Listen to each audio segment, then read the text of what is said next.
So here we can see that how usually a shoes sticker get damaged, so just we are attaching a hook into it to make it long lasting, and it's done.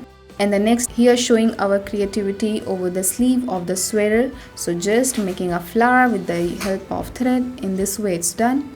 In the next here we have taken a baby top, so just using a collar and making a stitch in this way, and after this done pulling it up to make a plate on the front. In the next here we are showing our creativity over the net, so just what we are doing here, just taking a pen and putting the thread, the each portion of the thread in this way, and now it's time to remove it and making a flower over the net, and it's done. In the next here we are making stitch on the side of the front pocket to make the torn portion get resolved, and it's done. In the next here we can see that how the sweater sleeve get torn and it is stitched up with the help of thread and needle.